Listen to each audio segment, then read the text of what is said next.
Good morning and happy Sunday. It's actually Saturday for me, but because I'm going to be gone all day with my family tomorrow, I am recording on Saturday afternoon. I will have this posted early Saturday morning for those of you who enjoy those early morning videos. I'm hoping that my internet holds up. My internet's fantastic. I'm on video calls all day long here, never have an issue, but anytime I try to use StreamYard, I have issues. I think it's StreamYard. They say it's not, but who knows? I think it's okay today. I'm going to keep bouncing back and forth to make sure it's working.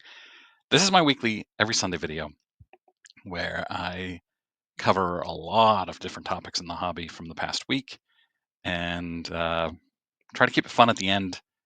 So let's jump in. All right, here we go. First up, we have Fanatics. Actually, the first couple of topics are Fanatics, and this bothers me. And I've talked about this a lot, and there are always defenders of these cut autos. This is honey hole breaks, and this guy's reaction is fantastic. I loved his reaction to this. Uh, I've never heard of honey hole breaks, but this guy seemed funny, and his reaction was cool. I'm not going to play it because it never plays right through my video here. But I'll put it in my newsletter if I remember. By the way, newsletter is not likely to be out on Monday this week, more likely Tuesday because of my busy weekend.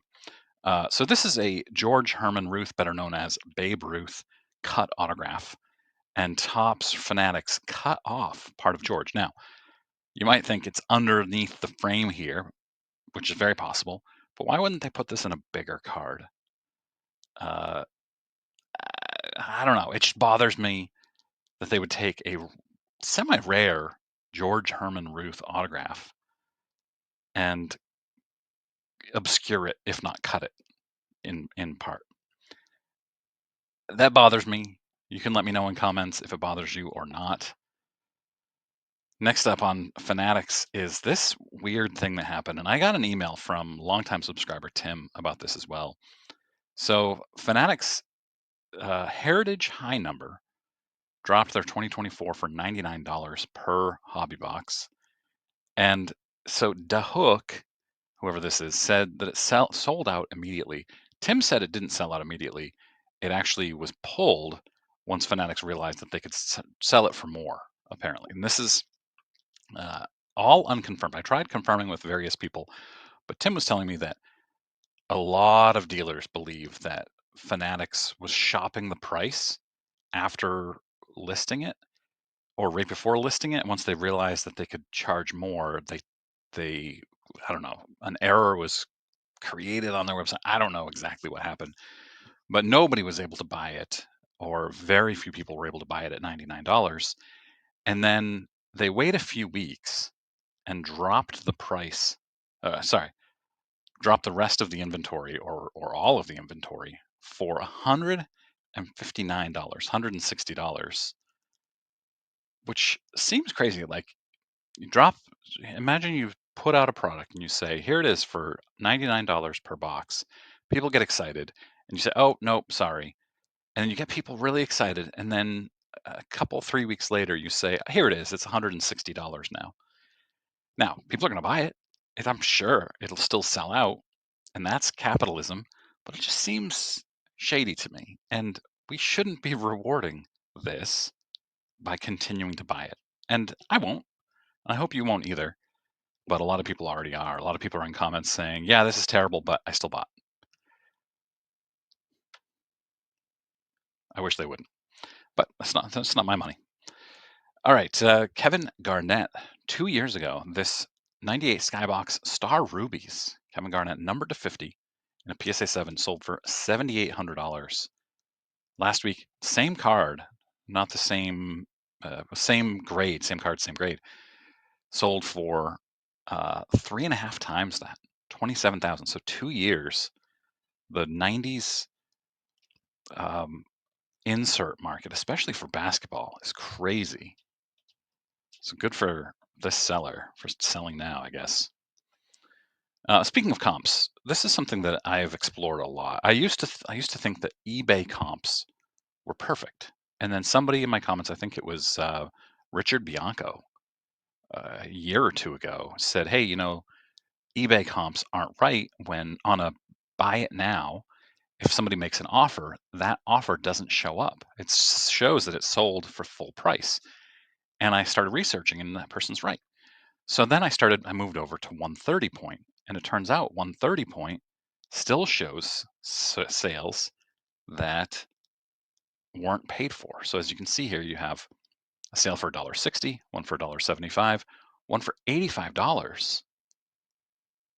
And that one was not paid for. But I guess this is Terapeak, which I've never used before, but I've got to start looking into it.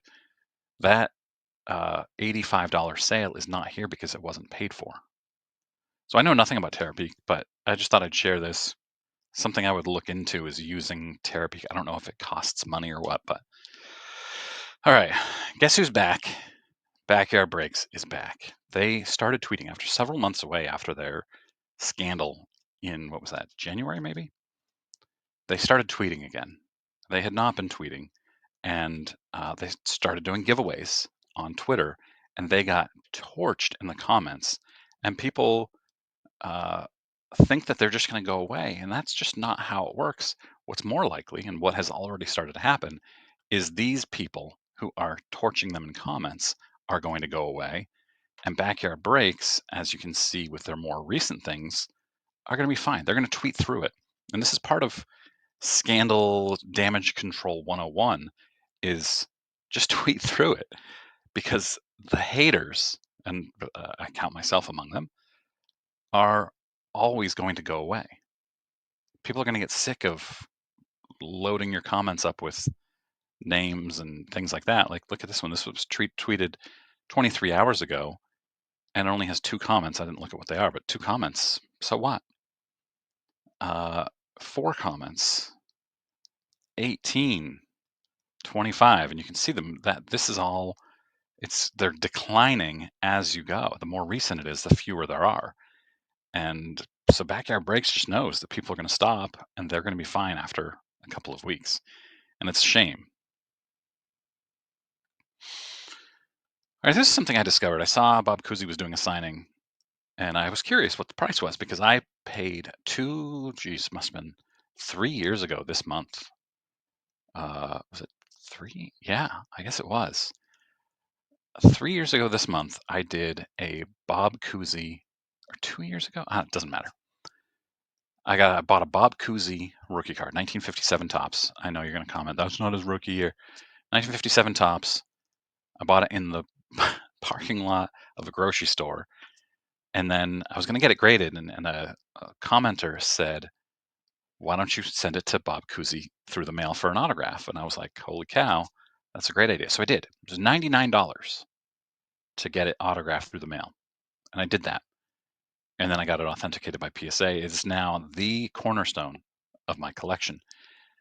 Cousy stopped doing through the mail autographs a year or so later, but now he's doing these autograph private signings for $349 for the same item.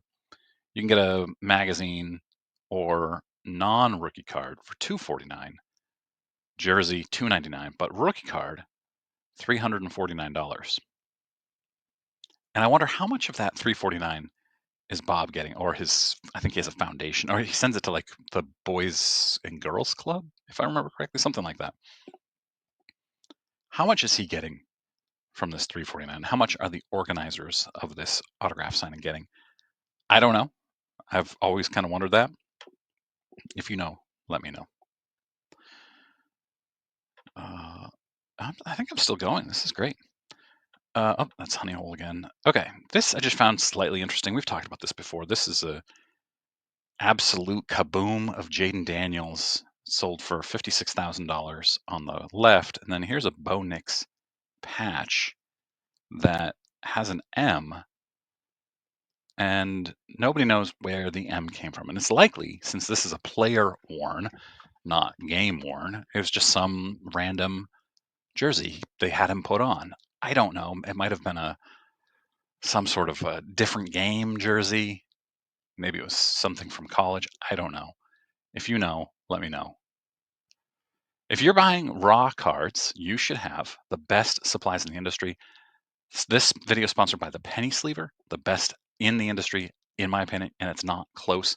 I've started using their graded card sleeves, PSA, perfect fit PSA. All of these PSAs behind me are amazing fit. They also have corner cut card sleeves. They have uh, so many amazing products, various vintage sets. It is spectacular. You can use my code, 10% off your first order. JWH is the code at thepennysleever.com. Link is in the description to this video.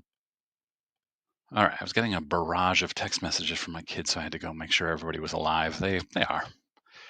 Okay, this is Joe Orlando, former head of PSA, now at Heritage. Yes, he has 4 Michael Jordan rookie NBA debut tickets here going up for auction at Heritage.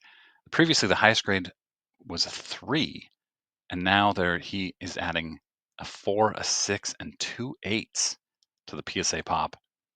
These are going to sell for big money, and I'll be paying attention. I enjoy kind of obscure, important tickets, historical tickets. So I'll be paying attention to these, and I'll provide an update as well. Ron Goodlife has some pretty good tweets sometimes. This one I don't think was great. He took a well, if I go back, 2 tag 10 Michael Jordan 89 hoops. Both of these were 10s, and he snapped them out and sent them to PSA. One of them got an 8, one of them got a 9. And he said, "Gotta love the consistency in this industry." And I think the whole selling point is that these companies aren't consistent. They don't have the same grading standards. I don't understand why somebody would want. Wouldn't you just want one grading company then, if you want them all to be the same? It just seems like an odd thing to want that these are tag 10s, so they should be PSA 10s too, and that's just not the way it works. And I don't think it should be the way it works. Some companies are more lenient on certain things and tougher on other things. And if you know what companies are tough on, then you can avoid those graders. That's just me. Speaking of which, this is something that I find wild. Now, this person cracked a Daniel Jaden Daniels downtown that was in a PSA 7, regraded an 8. I don't think this is a big deal. A 7 to an 8, it's just a very, very minor difference. But this one was a 7 and got a 10. And this one was an 8.5 and got a 10. And these are the ones that are interesting to me, especially the 7 to 10. This tells me that one grader saw something and found it was worth downgrading it to a 7, and the other grader either missed it entirely or didn't think it was worth downgrading at all. And this is part of the complaint about PSA is the inconsistency of it all that you don't see as much with SGC, although some friends are saying that they're starting to see it more in the last year or so. Uh, I don't know. But this is, you go from a 7 to a 10, and sometimes you'll see a 6 to a 10. What did that second grader miss on this card? And was it important? Let's make sure we're still going. Yeah. I found this funny. I don't know who this guy is. Gary Shu? PSA 9. You've all seen this meme, of course. This guy is more excited about the raw card. This PSA 9s are now worth less in many, many cases than a raw card because people want to gamble that the raw card will get a 10. And you have to be so suspicious now of any important card, especially ultra modern, that is in raw condition. Have they graded it? And I will ask I will ask dealers directly. Have you graded this card? Do you know if this was graded when you bought it? Was it already graded? Because they might have bought it a 9 and they felt like they could get an extra 20% by cracking it and selling it raw. You just don't know.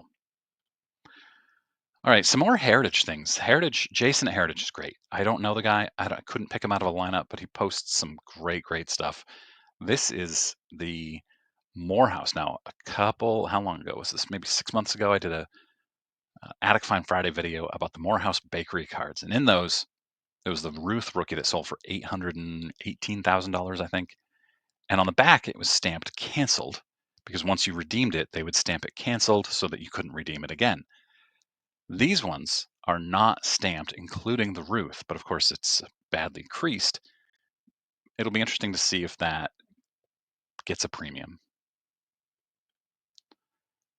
Already covered that last week. And then, sorry, not 2017. These are 1917 Collins McCarthy baseball cards, complete set, which includes the Babe Ruth, Shoeless Joe, Walter Johnson, Ty Cobb, Honus Wagner. They look really quite strong. These are cool things. These are things I'll be following. And then this is another big one.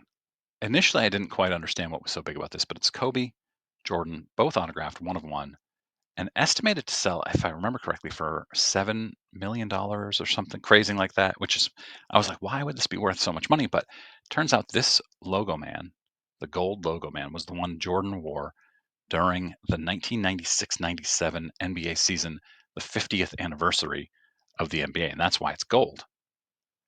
So that's pretty cool. I can see why somebody, a wealthy person, not me, would pay up for this card.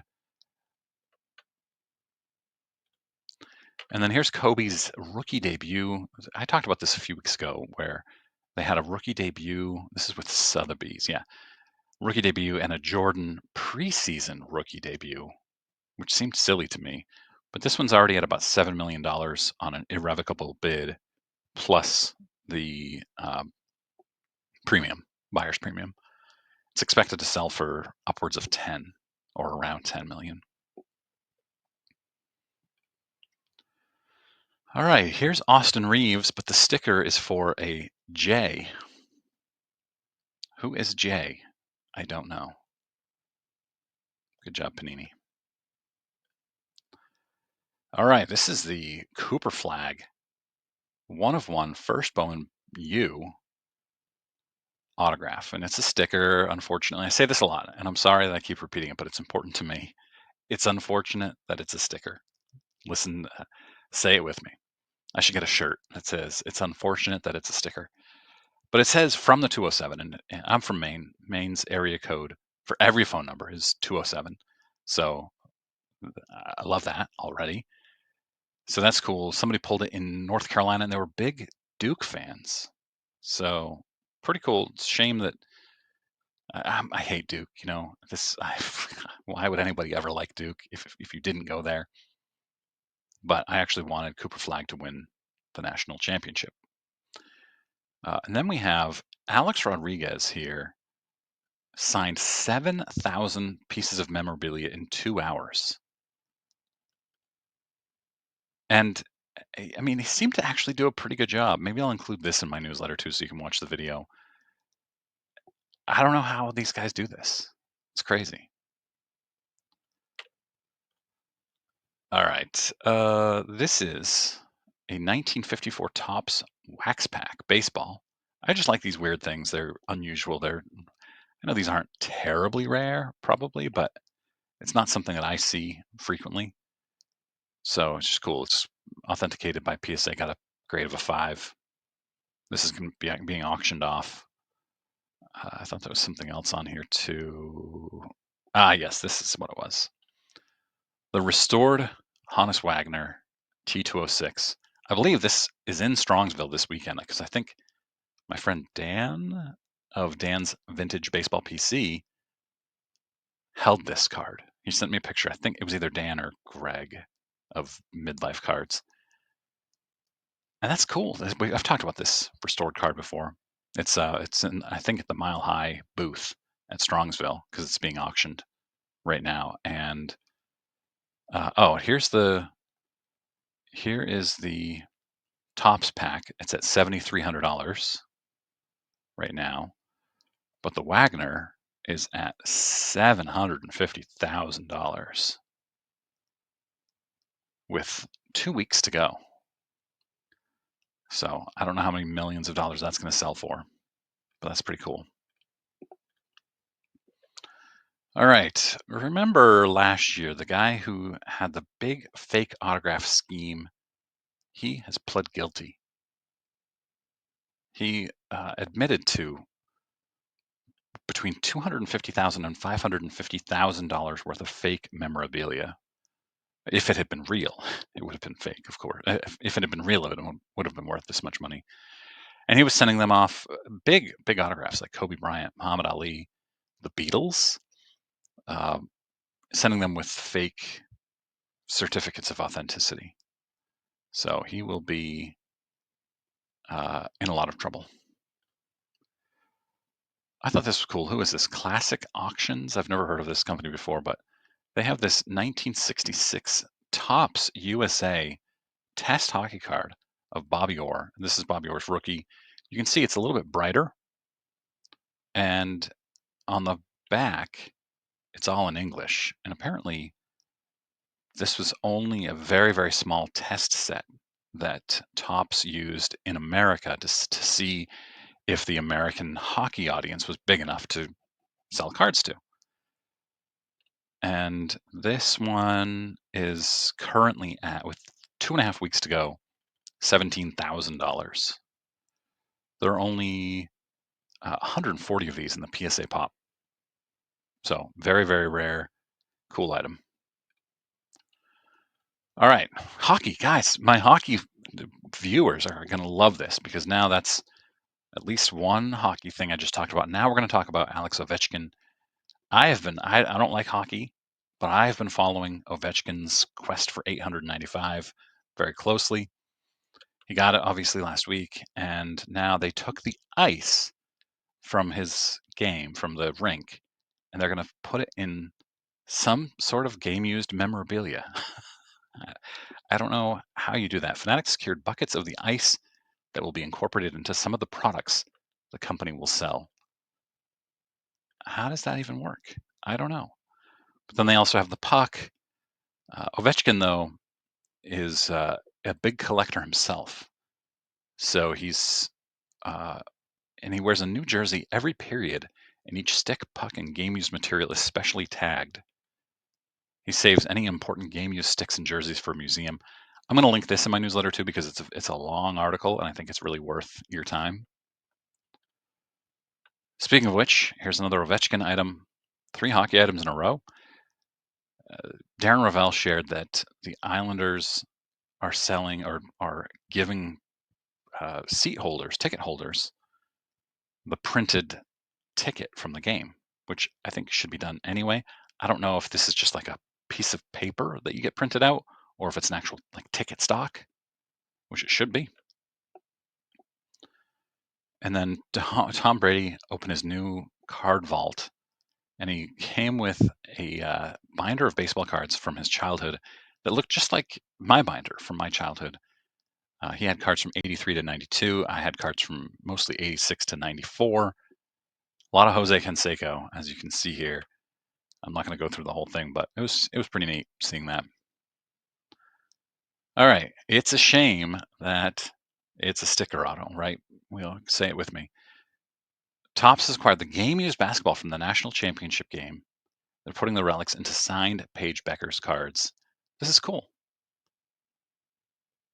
but it's a shame that it's a sticker. And then we have this one. This is Walter Clayton Jr. I had never heard of him until last week. Uh, the mock-up has it as what appears to be an on-card autograph, but I wonder if it's going to be sticker like Paige Becker's. I'm guessing it is. Ken Griffey Jr., credentialed photographer at the Masters. What's up with 1990s Mariners becoming professional photographers? You got Randy Johnson, who's been a professional photographer at NFL games, and now Ken Griffey Jr. at the Masters. It's so interesting. Little hobbies post retirement for these Mariners. All right, it's getting weird at this point. Like who is going out and buying Cheetos? Is it any of you after I said you should do this? Who's buying Cheetos and trying to find weird shapes? This is a Pikachu. Very clever. Very clever. And it looks like Pikachu, I guess. I don't know Pikachu, but I've seen pictures before. Current bid zero bids. Starting bid $500 on golden. They also have this Super Mario Cheeto, and it looks like Super Mario. I totally see it. It's in a Game Boy case. Current bid with a bid, $500. Who's buying this? What are you going to do with it? I don't understand it, but it's fun. And then the Air Jordan Jumpman Cheeto, which I feel like just sold. I think this is different though, because the other one, Jordan had a big butt, and this one doesn't. So if somebody else found an Air Jordan Jumpman Cheeto and they have a minimum bid of $500 with no bids yet. All right, tickets again. This is the 1968 Astrodome Houston versus New York baseball. That's how it was listed on eBay. Tickets sold for $3,600 because it's Nolan Ryan's first win, and the seller didn't appear to know that, but buyers did. All right, Cool Runnings was one of my favorite movies when I was a kid. Feel the rhythm, feel the rhyme, get on up, it's bobsled time, you know. This I don't like on. Actually, these are actually on card autographs of the 4 stars. This is very cool on one card. I like it. I approve. All right, hopefully that worked and the internet was okay. Hope you enjoyed. Remember, newsletter will be late this week. I hope you guys have a great Sunday and a great week. I will see you all soon.